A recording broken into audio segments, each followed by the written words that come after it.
Have you ever found yourself awake at night, not because something happened, but because nothing ever does, not for you?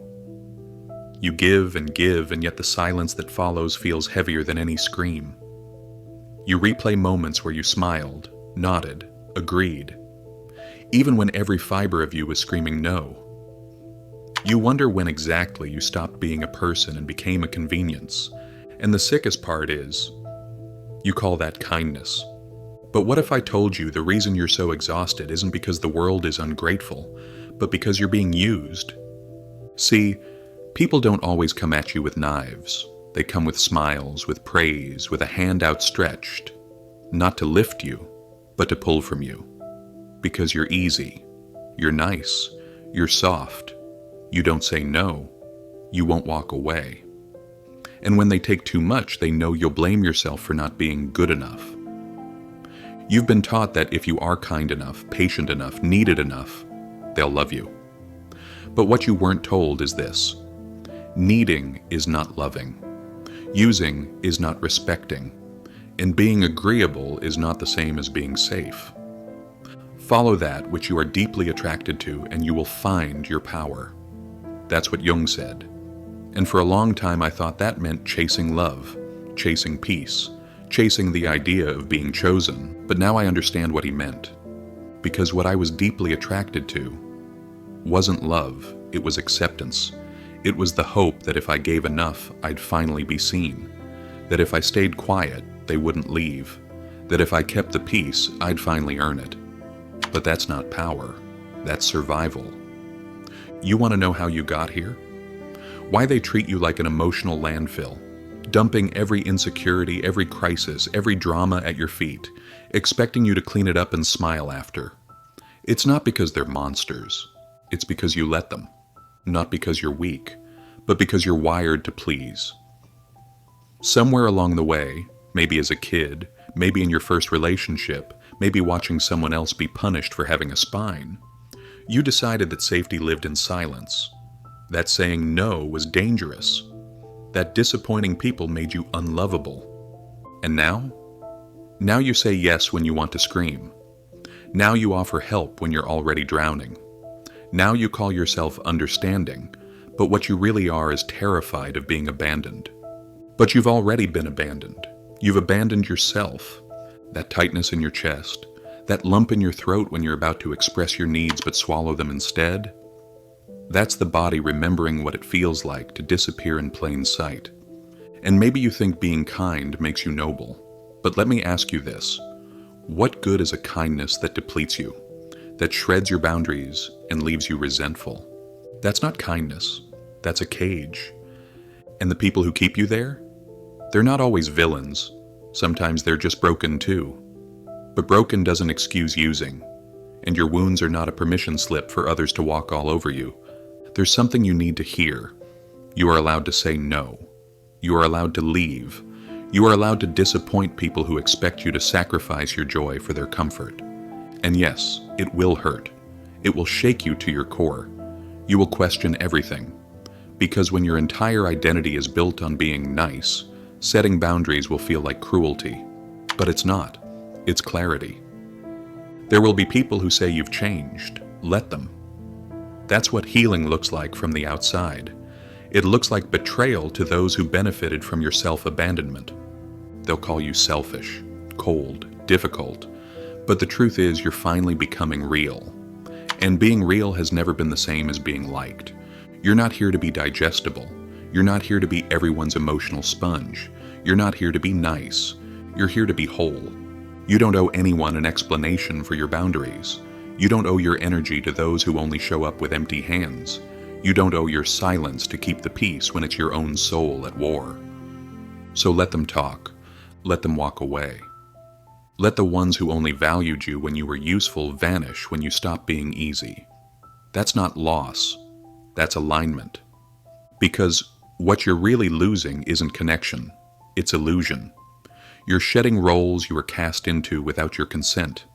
The helper, the fixer, the always available. You weren't loved, you were utilized.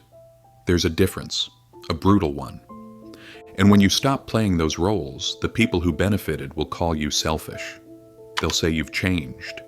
They'll act hurt, even outraged, as if your self-respect is an act of violence against them. But don't fall for that performance. That's just the withdrawal speaking. They weren't addicted to you. They were addicted to your compliance. This is where it gets uncomfortable. When you finally say, no more, the silence will grow louder. You'll feel the absence of people who were always around, until they weren't getting what they wanted. That silence, it's not emptiness. It's clarity. It's the sound of you no longer being drained.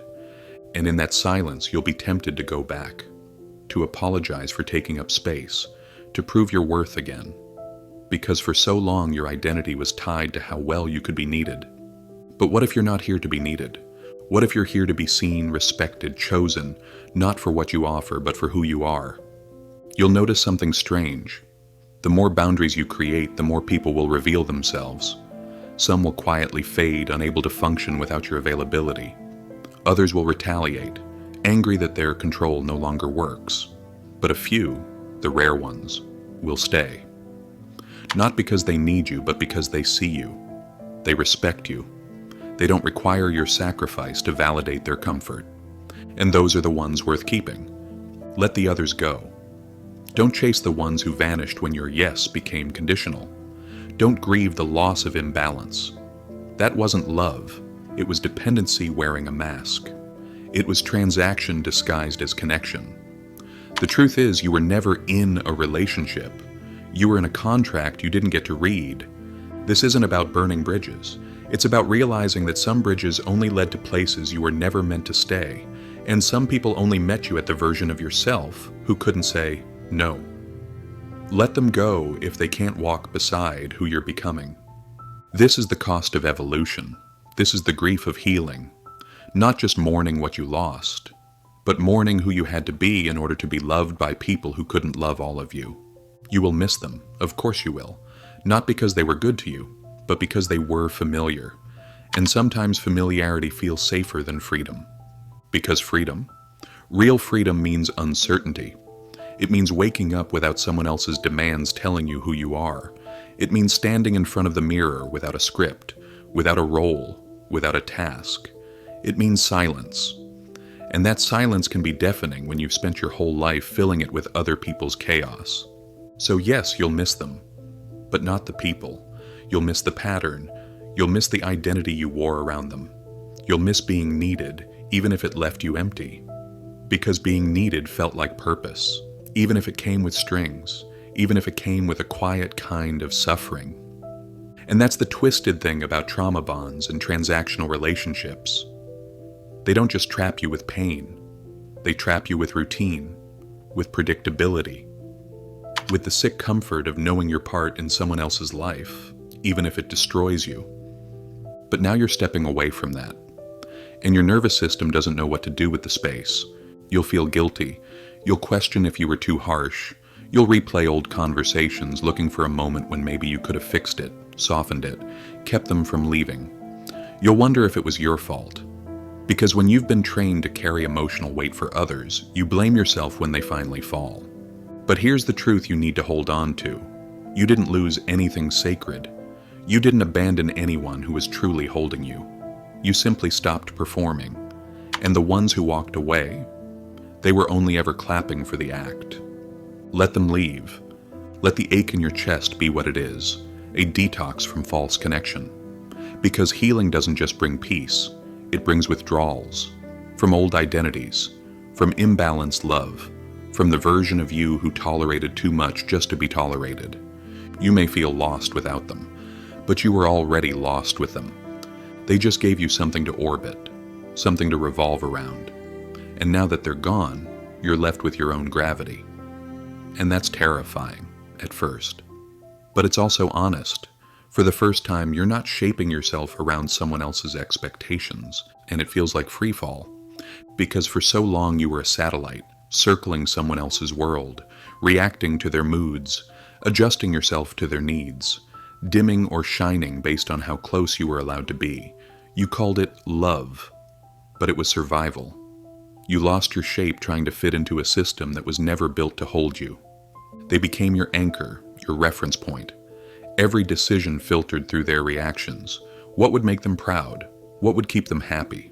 What would avoid a conflict?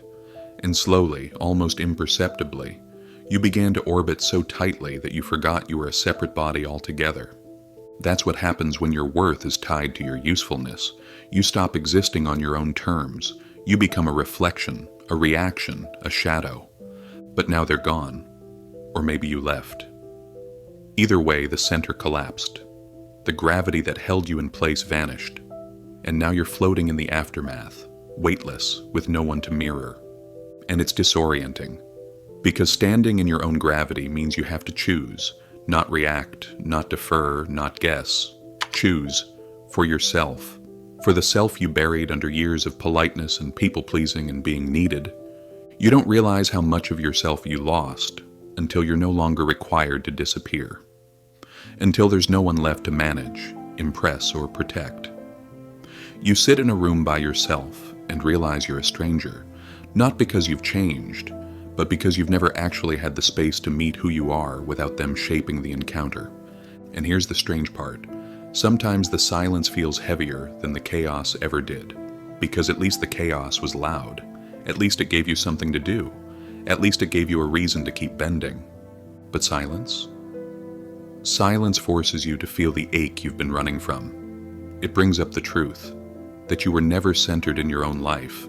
You were orbiting someone else's dysfunction, pretending it was home. And now the disconnection, the stillness, it isn't loneliness. It's the slow realization that you don't need a gravitational pull to define you. You are allowed to stand still, to be the center of your own world, to have boundaries that don't require negotiation, to want things for yourself without apology. That's where the fear creeps in. Because what if no one shows up in your orbit once you claim your space? What if being whole means being alone? But that's just the old wiring talking. The part of you that was taught that love is earned through shrinking. That being needed is the same as being wanted. That disappearing for others is the price you pay to stay close to them. Don't listen. Let the silence settle. Let it carve space in you. Let it echo until your own voice starts to return. Shaky at first, then louder. Because it will. Once you stop filling your life with the noise of their wants, your needs will have room to speak, and they have been waiting a long time.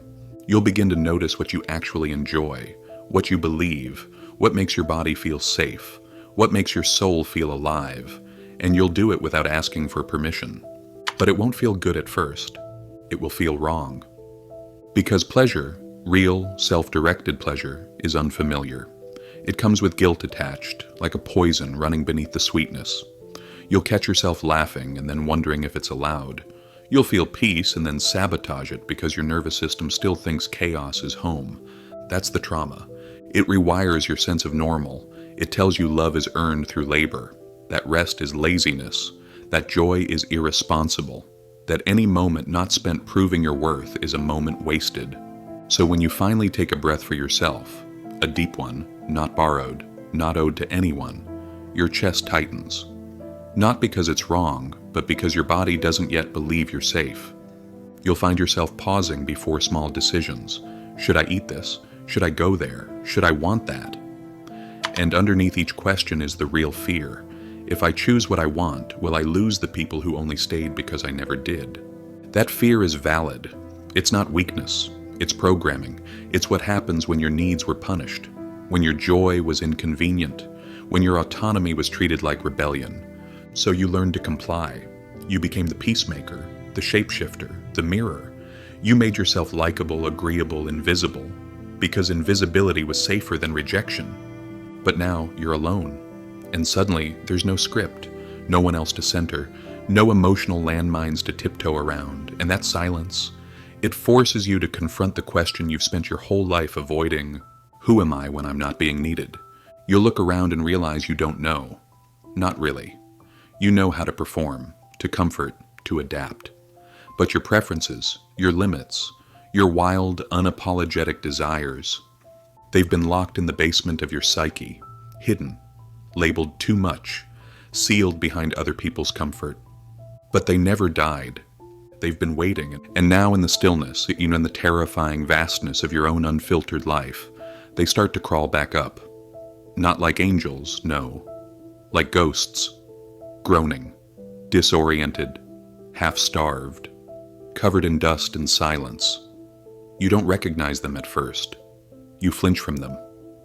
These strange wants, these foreign instincts, because you were told they were dangerous, that your anger would make you unlovable, that your ambition would make you arrogant, that your hunger for joy, for peace, for power would drive people away.